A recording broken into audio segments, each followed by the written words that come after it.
Let us start with the absolute train wreck that is Brooklyn Quartermain. I keep thinking about how she has backed herself into a corner that she can never, ever get out of. She is the one who ran down Jordan Ashford and Curtis Ashford on that dark road. She is the one who panicked and fled the scene. And instead of owning up to it, what does she do? She frames Willow Kane. Guys, the audacity is just staggering. Brooklyn deliberately orchestrated this entire nightmare, teaming up with Lucy Coe and even dragging Brick into it to tamper with the GPS on Willow's SUV. She wants Willow to take the fall for a crime she committed, hoping to eliminate her rival and secure her marriage with Harrison Chase. But if you ask me, this is going to blow up in her face in the most spectacular, devastating way possible. Willow is not going to just sit back and let herself go to prison for this. Willow is going to fight back, and when the truth finally comes out, Brooklyn is going to lose absolutely everything. Chase is a police officer who values the badge and the truth above all else. When he realizes his own wife is a hit-and-run driver who fabricated evidence and framed an innocent woman, their marriage is completely doomed. I can already picture the look of absolute horror and betrayal on Chase's face when the realization hits him. Brooklyn thinks she is protecting her family and her little bubble with baby Phoebe, but she is actually lighting a match and burning her entire life to the ground. I have to admit, watching her act so smug while Willow faces interrogation by ADA Justine Turner is making my blood boil. Brooklyn is playing a very dangerous game, and the fallout is going to destroy the Quartermain family dynamics for years to come. But honestly, as much as Brooklyn's impending downfall is stressing me out, it is not even the thing that has me screaming at my television right now. No, the real shocker, the thing that hit me so hard I had to pause the screen and take a deep breath, is Curtis Ashford. What on earth is happening to Curtis? I need us to take a long, hard look at what he is doing right now. Even as the evidence against Willow mounts and the police start looking at her SUV, Curtis is still aggressively, almost obsessively, pointing the finger at Doctor Isaiah Gannon. He is absolutely relentless. He is insisting that Isaiah is the one who caused the accident and left him and Jordan bleeding on the side of the road. At first I thought, okay, Curtis is just confused. He is angry. He is traumatized by the accident and lashing out. But the more I watch him, the more a very dark, very disturbing thought creeps into my head. What if Curtis knows Isaiah is completely innocent? Guys, what if Curtis has known the whole time that Isaiah wasn't behind the wheel? I have to admit, the moment this theory popped into my brain, it chilled me to the bone. We all know that Portia Robinson and Isaiah have a connection that goes way beyond a simple professional relationship. They are close, maybe far too close, for a married woman and her colleague. If you ask me, Curtis has noticed this. He is a former police officer and a highly trained private investigator. The man is not stupid. He reads people for a living, and he knows when someone is hiding something. I am entirely convinced that Curtis suspects Portia is having an affair with Isaiah. And if he believes his wife is cheating on him with this doctor, then everything he is doing right now makes a sick, twisted kind of sense. Think about it for a second. Curtis isn't looking for justice for Jordan anymore. He is looking for revenge. He is using this tragic hit-and-run accident as the ultimate weapon to destroy his romantic rival. By framing Isaiah, or at least aggressively pushing the false narrative that Isaiah is the culprit, Curtis can ruin the man's career, his reputation, and his freedom. All without ever having to confront Portia directly about the suspected infidelity. It is brilliant, and it is absolutely terrifying. I can't believe someone finally said that, but we have to face the facts. Curtis is crossing a line into straight-up villain territory. He is willing to let a man go to prison for a crime he didn't commit just to satisfy his own personal vendetta and jealousy. That is dark. That is a fundamental betrayal of the honorable man Curtis used to be. And this brings us to the ultimate wild card in this entire mess. Lulu Spencer.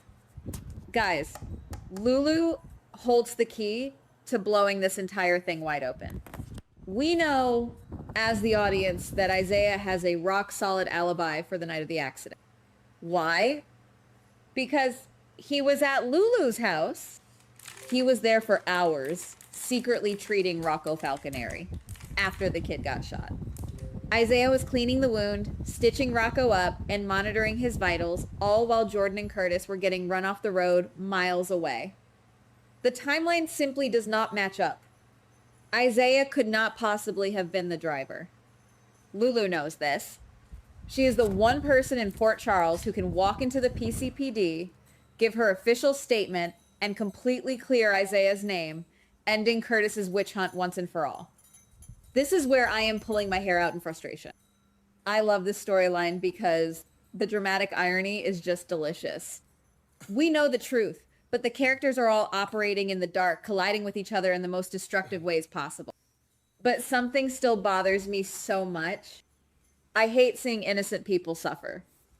I hate seeing Isaiah dragged through the mud, facing assault charges from Curtis, losing his dignity, and potentially losing his medical license, all because he was in the wrong place at the wrong time, or rather, because he is the target of a fiercely jealous husband. I am sitting on my couch, screaming at the screen, Lulu, just go to the police. Tell them Isaiah was with you. But of course, in Port Charles, nothing is ever that simple, is it? If Lulu tells the truth about Isaiah's alibi, she has to explain exactly why Isaiah was at her house in the middle of the night. She has to explain that he was treating a gunshot wound. And that means she has to expose the biggest, most dangerous secret in her family. That Rocco is the one who shot WSB director Ross Cullum. Guys, I wasn't ready for this level of psychological torture. Jason Morgan took the fall for that shooting. Jason went to a secret WSB prison and suffered for months just to protect Rocco from being labeled a murderer. If Lulu speaks up to save Isaiah, she throws her own teenage son to the wolves. She exposes Rocco to a massive criminal investigation, to the wrath of the WSB, and to unimaginable trauma. It is an impossible, heartbreaking choice for any mother to make. And this is where my dark theory about Curtis goes from bad to absolute nightmare fuel. Maybe I'm being unfair, but I don't think Curtis is going to let Lulu just walk into that police station and ruin his revenge. What if Curtis finds out about Rocco? What if, through his own investigative skills or just sheer dumb luck, Curtis discovers that Rocco is the one who pulled the trigger on Ross Cullum? I can see the scene playing out in my head so clearly, and it makes me sick to my stomach.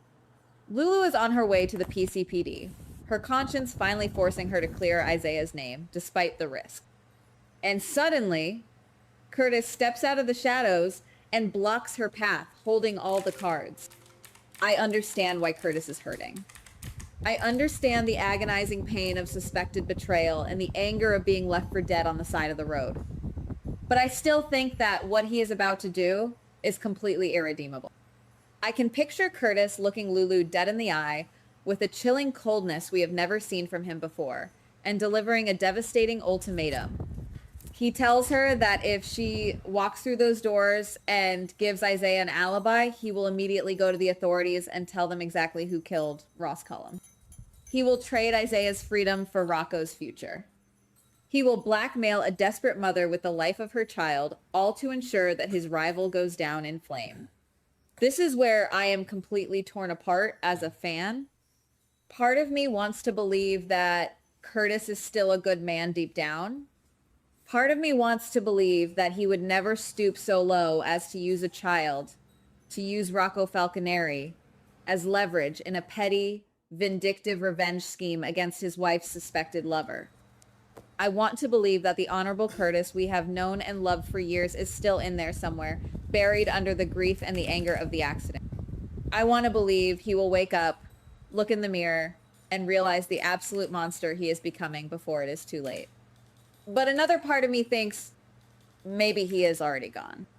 Maybe the trauma of the hit and run, combined with the intense paranoia about Portia and Isaiah, has completely shattered his moral compass.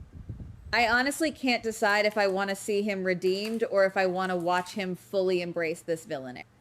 There is something incredibly compelling about a righteous man falling from grace and burning everything down around him. If he actually blackmails Lulu, if he actually threatens to send Rocco to prison just to ruin Isaiah, there is no coming back from that. He will officially cross the line into becoming one of the most ruthless, calculating antagonists on the canvas, and the fallout will be legendary. And what about Lulu? My heart just breaks for her. I keep thinking about what I would do in her shoes. You are a mother. Your first instinct, your biological imperative, is to protect your child at all costs. If Curtis holds Rocco's fate over her head, Lulu will shatter into a million pieces. She will completely break down. She knows Isaiah is innocent. She knows he is being railroaded by a jealous husband. But she will not sacrifice her son to save him.